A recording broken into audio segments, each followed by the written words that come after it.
Drunk traveler hits black student. Crew alerts ground security. Plane diverted. The impact felt like more than just a collision of bodies. It was a collision of worlds. Elijah Matthews staggered backward against the narrow airplane wall, his shoulder throbbing from where the man had slammed into him. The coffee he'd been carefully balancing splashed across his white dress shirt, the one he'd ironed meticulously that morning for his scholarship interview. Around them, the cabin seemed to freeze in that peculiar way crowds do when witnessing something unpleasant. Everyone suddenly fascinated by their screens, their books, the clouds outside the oval windows. Everyone except for Mrs. Diane Porter in 14C, whose sharp intake of breath seemed to slice through the recycled air. "Watch where you're going, boy," the man slurred, his breath heavy with the unmistakable scent of whiskey. He swayed slightly, gripping the headrest of 15D for balance. The gold watch on his wrist caught the light, and Elijah noticed his knuckles were white with tension. What happened in the next 72 minutes would change the trajectories of dozen lives aboard Flight 2237, but not for the reasons anyone might have expected when Captain Sarah Reynolds first announced their emergency diversion to Cincinnati. 6 hours earlier, Elijah had stood in front of his bathroom mirror, carefully knotting his tie. At 20, he'd mastered many things, maintaining a 3.9 GPA at Howard University, navigating the DC metro system, and explaining complex bioethics theories to skeptical classmates. But the perfect Windsor knot still eluded him. "Need some help with that?" His father, Marcus, appeared in the doorway, already dressed in his postal service uniform. Crow's feet framed his eyes, lines that had deepened considerably since Elijah's mother passed 3 years ago. "I got it, Dad," Elijah said, though his fingers fumbled again. Marcus crossed the small bathroom, gently turning his son to face him. "Big day," he said simply, taking over the knot with practiced motions. "The Morgan Foundation doesn't choose just anybody for these interviews." "I know," Elijah swallowed, watching his father's hands work. "Full ride for medical school is everything." Marcus finished the knot with a gentle tug. "Your mother would be so proud." He stepped back, placing both hands on Elijah's shoulders. "Remember what she always told you." Elijah nodded, the familiar words rising easily to his lips. "Excellence isn't optional, it's necessary." "That's right. Now," Marcus checked his watch, "we better move if you're going to make that flight. Chicago's waiting." As they drove to Reagan National, Elijah reviewed his presentation on his tablet. The Morgan Foundation's work in medical access for underserved communities aligned perfectly with his own ambitions. His proposal for mobile diagnostic labs in rural areas had earned him this interview, one of just 5 finalists nationwide. "You've got this," Marcus said as they pulled up to departures. "Text me when you land." Elijah hugged his father tightly. "Thanks, Dad, for everything." Marcus pressed something into Elijah's hand, his mother's silver bookmark, engraved with her favorite quote about reaching for the stars. "A little extra luck," he said, his voice rough. Elijah slipped it into his jacket pocket, the metal cool against his fingers. "I'll call you tonight." Meanwhile, in the first-class lounge at Reagan National, Richard Whitman checked his Rolex for the 3rd time in 15 minutes. The investors' meeting had run late, and now he had barely 30 minutes before boarding. Not enough time to properly prepare for tomorrow's pitch. Not enough time to shake the echoing words of the board chairman. "We're concerned about your stability, Richard." He signaled to the bartender, "Double scotch, neat." "Right away, Mr. Whitman." Richard ran a hand through his salt and pepper hair. At 58, he'd spent 3 decades building Whitman Pharmaceuticals from a small research outfit into a mid-sized player in the medical equipment field. And now, after one personal crisis, one public meltdown at the charity gala following his divorce from Eleanor, they were questioning his leadership. His phone buzzed. "Eleanor." "What is it?" he answered, not bothering with pleasantries. "The girls were expecting you for dinner tonight." Eleanor's voice was clipped, professional, the same tone she'd used during mediation. "Lily made your favorite bread pudding." Richard closed his eyes. "I'm on my way to Chicago, emergency meeting with Midwest Healthcare, I told you last week." "No, Richard, you didn't. Just like you didn't mention missing Lily's recital or." "I can't do this now." He glanced at the departure board. "I have to board soon." "Of course you do." The disappointment in Aliner's voice was familiar territory. Will you at least call them tomorrow? Yes, the bartender placed his drink before him. I have to go. He ended the call and downed half the scotch in one swallow, feeling the burn travel from his throat to his stomach. Tomorrow's meeting would determine whether Midwest Healthcare would distribute their new portable dialysis unit, a contract that could stabilize the company for years. He needed to be sharp, focused. He signaled for another drink. 3 gates down, Captain Sarah Reynolds moved through her pre-flight checks with practiced efficiency. 22 years with the airline had established a rhythm to her work, a comforting predictability that balanced the inherent unpredictability of flying. Whether mechanical issues, passenger emergencies, she'd handled it all with the calm demeanor that had earned her the nickname Steady Sarah among her crews. Weather report shows some turbulence over the Appalachians, First Officer Miguel Diaz noted, scrolling through the flight plan. At 34, Miguel was relatively new to the mainline fleet, having spent 6 years with regional carriers. Nothing we can't handle, Sarah replied, making a minor adjustment to their fuel calculations. How's Lucia doing with the pregnancy? Miguel's face brightened. 7 months now. The nursery's almost done, just waiting on the crib her parents ordered. Sarah smiled, thinking of her own daughter, now in her 2nd year at UCLA. First one changes everything. So I've heard. Miguel hesitated. Actually, Sarah, I've been meaning to ask your advice about something. The regional airline I came from is recruiting for a chief pilot position. The pay's comparable, but I'd be home every night. Sarah looked up from her checklist. She'd seen many promising pilots faced with this same dilemma. After the baby comes, home will certainly look more appealing, she acknowledged. But those positions don't open up often. That's what I'm wrestling with, Miguel admitted. Before Sarah could respond, the cabin door opened and lead flight attendant Gabriella Chen stepped into the cockpit.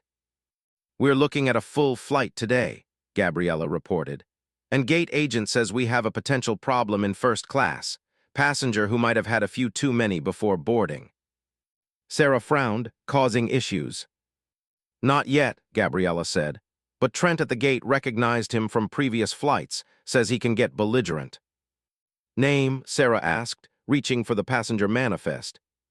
Whitman, Richard Whitman. Sarah located the name on her tablet. First class, 2B, let's keep an eye on him. If he becomes disruptive before we push back, we can address it then. Otherwise, standard protocol, no excessive alcohol service, regular check-ins. Gabriella nodded. Will do, otherwise cabin crew is ready when you are. After she left, Sarah turned back to Miguel. Every flight has its unique challenges. That's what keeps this job interesting after 2 decades. Miguel smiled, and here I was worried about a little turbulence. Elijah boarded with Group 3, making his way down the narrow aisle to seat 15A. He'd splurged on the window seat, wanting the quiet space to review his presentation one final time before landing. A middle-aged woman with kind eyes and silver-streaked hair already occupied the aisle seat, a thick historical novel open on her lap. Excuse me, Elijah said politely, gesturing to his assigned seat. The woman, Diane Porter, though Elijah wouldn't learn her name until much later, smiled warmly and stood to let him pass. Of course, dear. As Elijah settled in, he couldn't help noticing the title of her book, Medicine's Forgotten Pioneers, the Black Physicians Who Changed American Health Care. He smiled, feeling a small tingle of serendipity. That's an excellent book, he commented. Dr. Rebecca Crumpler's story is particularly inspiring.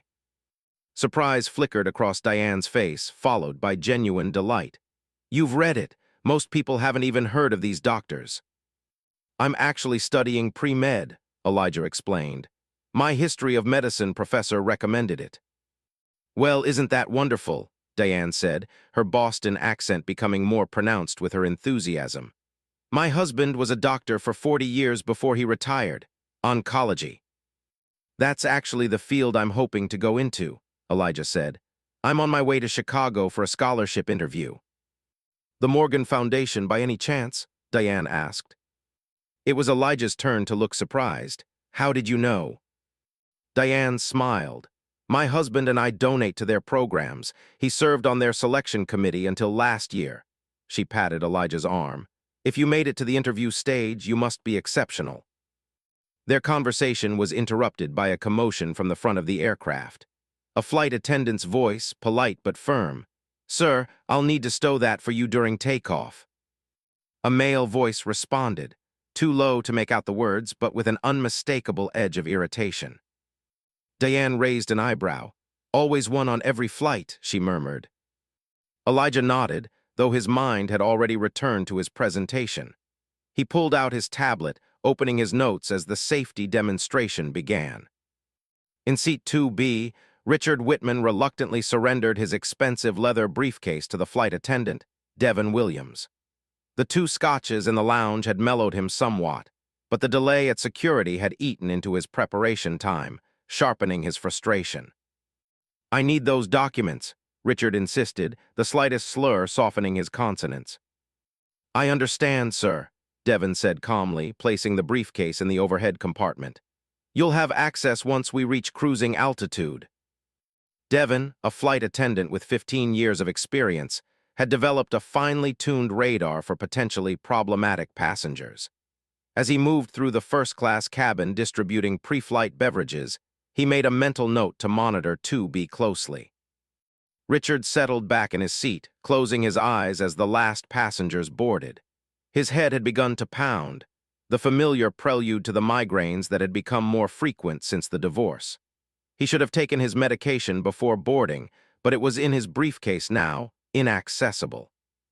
The weight of tomorrow's presentation pressed upon him. The prototype dialysis unit represented 5 years of development and millions in investment. If Midwest Healthcare didn't sign on as a distributor, the board would have the excuse they needed to force him out.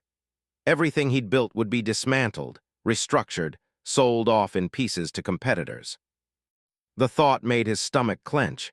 He needed another drink to steady himself. As the plane pushed back from the gate, Richard reached for the call button. In the cockpit, Sarah and Miguel guided the aircraft through its departure from Reagan National, climbing smoothly through scattered clouds into the clear blue above. Once they reached cruising altitude, Sarah made the standard passenger announcement, her voice measured and confident. "Ladies and gentlemen, we've reached our cruising altitude of 35,000 feet. I've turned off the seatbelt sign, but we recommend keeping your seatbelt fastened while seated. Our flight time to Chicago O'Hare today is approximately 1 hour and 45 minutes. Weather in Chicago is clear, with temperatures around 68 degrees. We're expecting a smooth flight, but we'll let you know if anything changes. Thank you for flying with us today." After switching off the PA system, Sarah turned to Miguel. "Take over for a bit. I want to stretch my legs and check in with the cabin crew." "I've got it," Miguel confirmed, his hands steady on the controls. Sarah made her way to the galley, where Gabriella was preparing the beverage service. "How's our friend in 2B?" she asked quietly. Gabriella grimaced slightly. "Devin's keeping an eye on him. He requested another scotch as soon as the seatbelt sign went off. Given what Gate told us, Devin served him a watered-down version." Sarah nodded her approval. "Good call, keep me posted." "Will do," Gabriella hesitated. "There's something else you should know. The passenger in 15A is on his way to a scholarship interview. Very polite young man, pre-med student. Mrs. Porter in 15B recognized the foundation name. Apparently her husband was on their selection committee." Sarah smiled. "The famous Diane Porter, I've had her on my flights before. She always brings those massive historical tomes." "That's the one," Gabriella confirmed. "Anyway, I just thought it was a nice connection. Flight attendant stories, you know." "The small worlds we create at 35,000 feet, Sarah agreed. "Sometimes I think that's the best part of this job, watching those brief intersections of lives that would never cross paths on the ground." Little did she know how prophetic those words would prove. 2 hours into the flight, Elijah excused himself to use the restroom. His conversation with Diane had been enlightening. Her insights into the Foundation's priorities had given him ideas for refining his presentation. But now he needed a moment to collect his thoughts, and if he was honest with himself, to quiet the nervous flutter in his stomach. The seatbelt sign had illuminated briefly for a patch of light turbulence, but had been off for the past 20 minutes. Elijah made his way forward, counting rows as he navigated the narrow aisle. A child's toy had fallen into the pathway, and he stooped to pick it up, returning it to the grateful mother. As Elijah straightened, he noticed the line for the forward lavatory. Two people waited, including an elderly gentleman who leaned heavily on a cane. Elijah decided to try the rear lavatory instead and turned to make his way back. The aircraft chose that moment to encounter an air pocket, dropping suddenly before stabilizing. Most passengers merely gripped their armrests, but the unexpected motion sent a tall man in a business suit stumbling from the first-class cabin, directly into Elijah's path. It was Richard Whitman, who had finally convinced Devon to serve him a proper scotch by threatening to complain to the airline's executive customer service line, a tactic that had worked for him in the past. The sudden turbulence had caused him to spill his drink on his shirt, prompting an irritated journey to the lavatory to clean up. The collision between them was brief but forceful. Richard, already unsteady from the alcohol, careened into Elijah. Coffee from the cup Elijah had been carrying splashed across both of them. "Watch where you're going, boy," Richard slurred, his face flushing with anger as he steadied himself against a seat. The word boy hung in the air, weighted with historical connotations that were impossible to ignore. Several nearby passengers glanced up, discomfort evident in their expressions. Elijah took a deep breath, determined not to escalate the situation. "I'm sorry about your shirt, sir," he said evenly, though his heart hammered in his chest. "It was just the turbulence." Richard glared at him, then at the dark stain spreading across his own white shirt. "Do you have any idea how much this cost? More than your entire wardrobe, I'd guess." The comment stung, precisely as it was intended to. Elijah's jaw tightened, but he maintained his composure. "Again, I apologize for the accident." Devon appeared beside them, immediately assessing the situation. "Is everything all right here?" "No, everything is not all right," Richard snapped. "This," he gestured dismissively at Elijah, "wasn't watching where he was going." "Actually, sir," came a firm voice from behind Elijah, "we all felt that bump of turbulence." It was Diane, who had followed Elijah after noticing the confrontation. "The young man wasn't at fault." Richard's eyes narrowed. "And who asked you?" Devon stepped between them smoothly. "Sir, why don't I help you clean up your shirt? We have some club soda that might help with the stain." Richard continued glaring at Elijah for a moment longer before allowing Devon to guide him toward the lavatory. As they moved away, Elijah heard him mutter, "Should keep them in the back of the plane where they belong." The comment wasn't quite loud enough to be clearly heard by others, but Elijah caught it. The familiar weight of such encounters settled on his shoulders. The double consciousness that W.E.B. Du Bois had written about, the awareness of being viewed through the veil of prejudice. Diane placed a gentle hand on his arm. "Are you all right, dear?" Elijah nodded, his voice steady. "I'm fine, thank you for speaking up." "Some people are simply determined to be unpleasant," Diane said, her Boston accent more pronounced in her indignation. "Don't let him spoil your day or your interview." Elijah managed a smile. "I won't." But as he returned to his seat, he couldn't help noticing the coffee stain on his own shirt, smaller than Richard's, but still visible against the white fabric. The shirt he'd ironed so carefully for his interview. The visual reminder of the encounter felt like a small tear in the careful preparation he'd made for this crucial day. In the lavatory, Devon helped Richard blot the worst of the stain with damp paper towels. "This is ridiculous," Richard complained. "That kid should watch where he's going." Devon maintained his professional demeanor. "The turbulence caught everyone by surprise, sir. These things happen on flights." Richard scowled. "And now I have to meet investors looking like this." He waved a hand at his stained shirt. "Club soda might help," Devon suggested, keeping his voice neutral despite his growing concern about Richard's behavior. "I can bring some to your seat." Richard pushed past him, returning to first class without acknowledging the offer. Devon waited a moment before following, then sought out Gabriella in the galley. "2B is becoming a problem," he said quietly. "Intoxicated, confrontational, and just had an unpleasant interaction with a young man from Coach. Made some comments that sounded racially motivated." Gabriella frowned, bad enough to consider diversion. Devon shook his head. "Not yet, but I wouldn't serve him any more alcohol, and maybe we should give Captain Reynolds a heads up. I'll talk to her, Gabriella decided. Who was the passenger from coach? 15A, Devon replied. The scholarship student Mrs. Porter was chatting with. Gabriella nodded. I'll check on him too. We've got about an hour left in the flight. Let's try to keep things calm until Chicago. After reporting the situation to Sarah, Gabriella made her way to row 15, where Elijah was attempting to blot the coffee stain from his shirt with a dampened napkin. Having trouble with that stain? Gabriella asked kindly. Elijah looked up, embarrassment crossing his features. It's my interview shirt, he explained. I have another in my carry-on, but it's not as formal. I might be able to help, Gabriella offered. We have a stain removal wipe that works pretty well on coffee. May I? Elijah nodded gratefully. As Gabriella worked on the stain, Diane explained the earlier confrontation. That man was completely out of line, Diane said firmly, and clearly intoxicated. Gabriella nodded, her expression carefully neutral. We're monitoring the situation. I'm sorry for any unpleasantness. It wasn't your fault, Elijah assured her. These things happen. Gabriella tilted her head, studying him. You seem remarkably composed about it. Elijah met her gaze steadily. My mother always said excellence isn't optional, it's necessary, especially in complicated situations.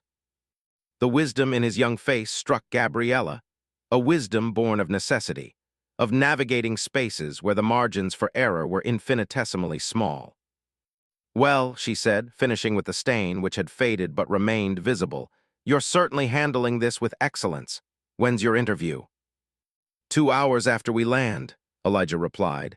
I should have time to change at the airport if needed. I'll see if we have a courtesy kit with a stain stick that might work better, Gabriella promised, moving back toward the galley. As she passed through the cabin, she noticed Richard Whitman in first class, now arguing with Devon about being cut off from alcohol service. This is outrageous, Richard was saying, his voice carrying despite Devon's attempts to calm him. I paid for first class, that includes proper service. Sir, I'm happy to bring you any non-alcoholic beverage, Devon explained patiently. I don't want water, Richard retorted. I want the same scotch you've been serving to 3A all flight. Several nearby passengers were watching the exchange uncomfortably. Gabriella made a mental note to update Sarah again. The situation was escalating, exactly as the gate agent had warned it might. In the cockpit, Sarah received Gabriella's update with growing concern. How much longer until we're on approach to O'Hare? She asked Miguel. About 40 minutes, he replied. Weather's still clear. Sarah weighed her options. The passenger hadn't become physically aggressive yet, but his behavior was disrupting the cabin. If the situation deteriorated further during descent and landing, their most critical phases of flight, it could create a safety issue. Let's see if things calm down, she decided, but have dispatch ready with alternate landing options if we need them. Miguel nodded, sending a message to company dispatch. Cincinnati's about 15 minutes away from our current position if we need to divert. Sarah nodded. Good to know, let's hope it doesn't come to that. For the next 20 minutes, a tense quiet settled over the aircraft. Richard, denied further alcohol, had sulked in his seat, shooting dark looks at Devon whenever the flight attendant passed. Elijah had returned to reviewing his presentation, though his focus was undermined by the persistent awareness of the stained shirt and the earlier confrontation. It was the call for landing preparation that broke the fragile peace. Ladies and gentlemen, we're beginning our initial descent into Chicago O'Hare International Airport, Sarah's voice announced over the PA system. Please return to your seats. Ensure your seatbelts are fastened, your tray tables are stowed, and your seat backs are in the upright position. Flight attendants will be coming through the cabin to collect any remaining service items. As Devon moved through first class collecting glasses, Richard suddenly grabbed his arm. I need to use the bathroom, he announced loudly. I'm sorry, sir, but the seatbelt sign is on for our descent, Devon explained. You'll need to remain seated. Richard's face darkened. I've been sitting here for an hour waiting. I'm going now. Before Devon could respond, Richard unbuckled his seatbelt and stood, pushing past the flight attendant into the aisle. His movement was unsteady, and he bumped against several seats as he made his way toward the lavatory. Devon immediately followed. "Sir, I must ask you to return to your seat. It's a safety regulation." "It's a power trip is what it is," Richard shot back, continuing toward the rear of the first-class cabin. Gabriella, seeing the commotion, moved quickly to intercept. "Sir, please return to your seat. We're beginning our descent." Richard ignored her, pushing past into the economy cabin. His path took him directly past row 15, where Elijah sat by the window, his tablet now stowed for landing. Whether it was deliberate or simply the stumbling of an intoxicated man, what happened next occurred so quickly that witnesses would later give conflicting accounts. Richard's hand swung out, striking Elijah on the shoulder and side of the head as he passed. Elijah's head snapped back against the window with an audible thud. Several passengers gasped. Diane immediately unbuckled her seatbelt and stood, her voice sharp with outrage. "How dare you?" Devon and Gabriella both rushed forward, with Devon taking Richard's arm firmly. "Sir, you need to return to your seat immediately." Richard yanked his arm away. "Take your hands off me," he slurred. "I was just trying to get to the bathroom. He got in my way again." Elijah, recovering from the shock, raised a hand to his temple where a small red mark was forming. "I was seated with my seatbelt on," he said quietly. "I wasn't in anyone's way." The surrounding passengers began to murmur, with several calling out in support of Elijah. One man from row 16 stood up, his expression thunderous. "I saw the whole thing. He deliberately hit that young man." "That's a lie," Richard shot back, his face flushed. "It was an accident. You people always make everything about race." The cabin erupted at that comment. Multiple passengers unbuckled their seatbelts, rising to their feet despite the illuminated sign. Voices overlapped in a cacophony of anger and accusation. Gabriella reached for the interphone, calling the cockpit. "Captain, we have a situation." In the cockpit, Sarah listened to Gabriella's rapid explanation with growing alarm. They were 25 minutes from landing at O'Hare, in the midst of a busy arrival sequence with aircraft stacked above and below them. "Is the passenger physically restrained?" she asked. "Not yet," Gabriella replied. "Devon and a male passenger from row 16 are keeping him contained in the forward area, but he's belligerent and the cabin is becoming chaotic. Multiple passengers are out of their seats." Sarah exchanged a glance with Miguel. "We can't risk landing with an unstable cabin," she said, "especially not at O'Hare with their shortened runways this month." Miguel nodded his agreement. "Cincinnati is still our best diversion option. They have security ready for situations like this." Sarah made her decision. "Tell Devon and the assisting passenger to get the disruptive individual seated and, if necessary, restrained. Advise all other passengers to return to their seats immediately. We're diverting to Cincinnati." As Gabriella acknowledged the order, Sarah contacted air traffic control to request the diversion, explaining they had an unruly passenger situation. Within moments, they were given clearance to alter their course for Cincinnati. Sarah then made the announcement to the cabin. "Ladies and gentlemen, this is Captain Reynolds. Due to a situation in the cabin, we will be diverting to Cincinnati Airport, where we'll be landing in approximately 15 minutes. This is a safety precaution, and I need all passengers to return to their seats immediately and fasten their seatbelts. Your cooperation is essential for the safety of everyone on board. Flight attendants, prepare the cabin for landing." The authoritative tone had its intended effect. Most passengers quickly retook their seats, though anxious conversation continued throughout the cabin. In the main cabin, Devon and the passenger from row 16, a former military police officer named James Hernandez, had managed to guide Richard back to first class and into his seat. Richard continued to protest, but the fight seemed to be leaving him as the alcohol's depressive effects began to overcome its stimulant properties. "This is ridiculous," he muttered as Devon secured his seatbelt. "It was an accident. I'm going to miss my meeting." Devon didn't respond, merely ensuring the seatbelt was properly fastened before moving to check on other passengers. Gabriella, meanwhile, had returned to row 15 to check on Elijah. "Are you all right?" she asked, noting the small red mark on his temple that would likely become a bruise. I'm fine, Elijah assured her, though his voice was tight. Just a bump. Diane looked far more upset than Elijah. That man assaulted him, she said firmly. I want to file a police report when we land. Gabriella nodded. The captain has diverted us to Cincinnati. Airport security and police will meet the flight. They'll take statements from witnesses. Good, Diane said grimly, because what happened was completely unprovoked. Elijah closed his eyes briefly. My interview, he said quietly. I'm going to miss it. The realization seemed to hit him fully then. Everything he'd worked for, all the preparation, potentially lost because of one man's intoxicated belligerence. Diane squeezed his hand. We'll figure something out. I still have Harold's contacts at the foundation. This wasn't your fault. Gabriella felt a surge of empathy for the young man. I'll make sure the captain knows about your situation.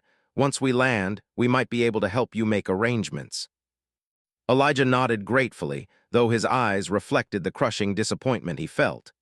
He reached into his pocket, fingers finding his mother's silver bookmark, tracing the engraved stars for comfort. If you're watching this video right now, I'd love to know where you're tuning in from. The connections we make through sharing stories like this one remind us that we're all part of something larger than ourselves. Take a moment to subscribe and comment below with your location. I read every comment and appreciate being able to connect with you through these powerful stories. As the plane began its descent toward Cincinnati, Sarah kept the cabin updated with brief, reassuring announcements. In the cockpit, Miguel handled communications with air traffic control while Sarah focused on the approach. Ground security is standing by, Miguel reported. They'll board as soon as we're at the gate. Sarah nodded, her focus unwavering. I want statements from the flight attendants and affected passengers before anyone deplanes, especially that student. From what Gabriella said, he was the primary target. Agreed, Miguel said. What a mess. In 2 decades of flying, I've seen alcohol bring out the worst in people more times than I can count, Sarah reflected. But this one feels different. Because of the racial component. Sarah nodded grimly. That makes it a potential hate crime, not just disorderly conduct. The Cincinnati runway appeared ahead of them, and Sarah guided the aircraft down with practiced precision. Despite the circumstances, her landing was smooth, the product of thousands of hours at the controls. As they taxied to the gate, Sarah made her final announcement.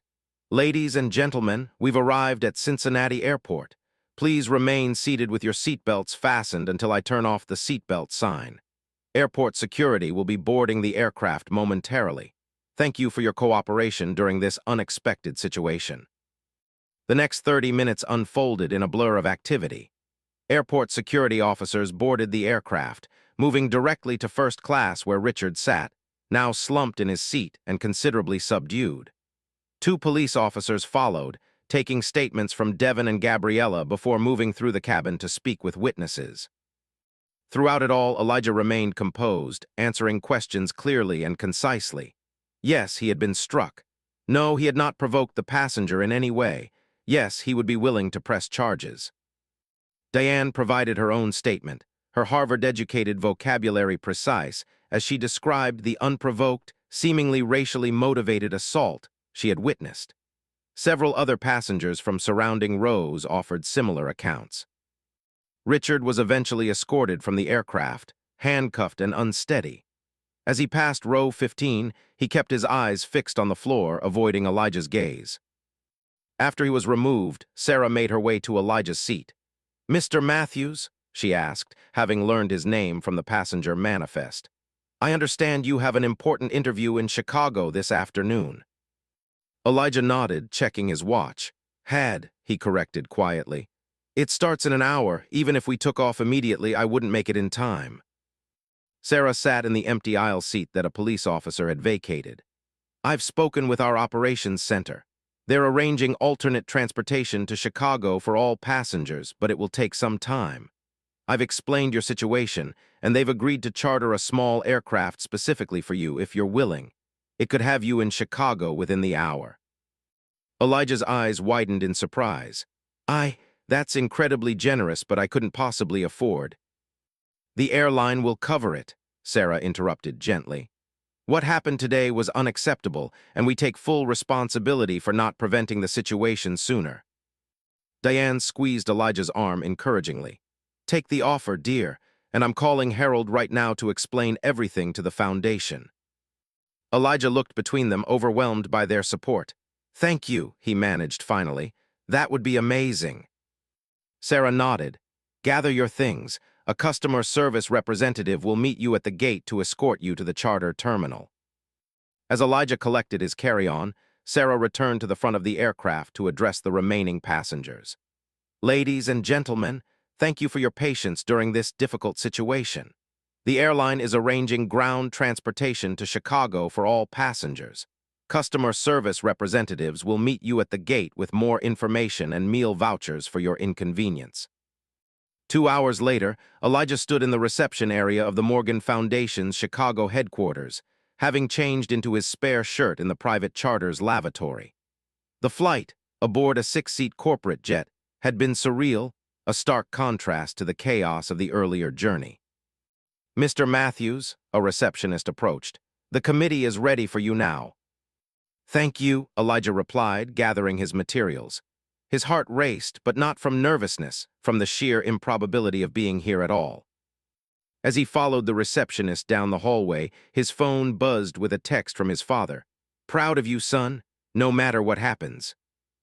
Elijah touched the bookmark in his pocket, drawing strength from its familiar contours. Excellence isn't optional, he reminded himself. It's necessary. He entered the conference room with his head high, ready to present his vision for expanding medical access to underserved communities. A vision born partly from his own experiences navigating systems that weren't designed with him in mind. Mr. Matthews, said the elderly gentleman at the head of the table, rising to greet him. Dr. Harold Porter, my wife called to tell me about your extraordinary journey today. I believe you've already met Diane. Elijah's surprise must have shown on his face because the man smiled kindly. Diane and I try to take separate flights when we travel, a precaution at our age. She was supposed to be meeting me here for dinner after your interview. He gestured to the empty chair beside him. Please, sit down. I think we have much to discuss beyond your proposal, though I must say, your preliminary research is among the most impressive we've seen this year. As Elijah took his seat, he couldn't help but reflect on the strange interconnectedness of the day's events. How a moment of ugliness had led, through a series of unforeseen turns, to this unexpected opportunity. Meanwhile, at the Cincinnati police station, Richard Whitman sat in an interview room, the effects of alcohol fading into a pounding headache and growing horror at his situation. Mr. Whitman, the detective said, reviewing notes, you're facing potential charges of assault, disorderly conduct, interfering with a flight crew, and possibly a hate crime enhancement based on witness statements. Richard buried his face in his hands. I'm not a violent person. I don't remember hitting anyone. Multiple witnesses confirm you struck Mr. Matthews and made racially charged comments, the detective replied. Your intoxication doesn't excuse that. My company, Richard murmured. The board will use this to force me out. The detective showed little sympathy. That's the least of your concerns right now. You're entitled to a phone call. Is there someone you'd like to contact? Richard thought of Eleanor of his daughters. The shame was overwhelming. My ex-wife, he said finally, Eleanor Whitman. As the detective left to arrange the call, Richard confronted the wreckage of his choices. The drinking that had started after the divorce. The increasingly erratic behavior that had concerned the board. The stress that he'd tried to drown rather than address. And now, a young man's future he had nearly derailed through his own unprocessed anger and prejudice. When the detective returned, Richard looked up with reddened eyes. The young man I hit, is he okay? Mr. Matthews, he appears to be fine physically. The airline arranged for him to continue to Chicago for his interview. Relief washed over Richard's face. Good, that's good, he hesitated. When this is all sorted out, I'd like to apologize to him properly and to pay for any medical expenses or other costs he incurred. The detective studied him. That will be up to Mr. Matthews. In the meantime, your attorney has arrived. A silver-haired woman in an impeccable suit entered the room. Richard, she said, her tone businesslike. Eleanor called me. Let's discuss your options. After the attorney was seated, Richard asked one more question of the detective.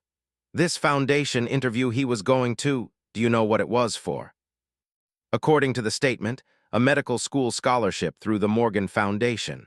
Apparently, he's a pre-med student studying oncology. Richard went very still. Oncology. That's what the report says. Why? Richard didn't answer directly. Instead, he turned to his attorney. Patricia, I want to set up a blind trust for medical school scholarships specifically for minority students going into oncology. The attorney raised an eyebrow. We can discuss that later, Richard. Right now, we need to focus on the charges you're facing. No, Richard insisted, a clarity entering his eyes that had been absent for months. I need to do this now, before I lose my position at the company, before the board pushes me out. I want something good to come from this. Disaster. The detective watched this exchange with subtle interest before leaving them to their confidential discussion. 3 months later, Elijah stood at the podium in Howard University's packed auditorium, addressing the incoming class of pre-med students. Excellence isn't optional, he began, the words coming easily now. It's necessary. My mother told me that from the time I was old enough to understand what excellence meant. As a first-generation college student, as a black man pursuing medicine, as someone who has faced both subtle and overt barriers, those words became my North Star. The audience listened intently as Elijah continued. 3 months ago, I experienced a situation that could have derailed everything I'd worked for. A confrontation on an airplane, fueled by bias and alcohol, that nearly caused me to miss the interview that would determine whether I could afford medical school. He paused, remembering that day with its remarkable series of connected moments. What I discovered through that experience was the power of unexpected allies, a flight attendant who saw my distress, a captain who arranged special transportation, a fellow passenger who turned out to be connected to the very foundation I was interviewing with. Elijah looked out at the sea of young faces. But I also learned something about the capacity for change. The man who struck me that day recently established a scholarship fund for minority students pursuing oncology, the very field I'm entering. Not because a court ordered it, but because that moment of darkness led to his own reckoning. He reached into his pocket, withdrawing the silver bookmark that had accompanied him through that tumultuous day. My mother died of cancer 3 years ago. The treatments that might have saved her came too late for our community, too late for her. That's why I'm pursuing oncology, to help ensure treatment reaches everyone who needs it, regardless of zip code or income or race. Elijah held up the bookmark, light glinting off its engraved stars.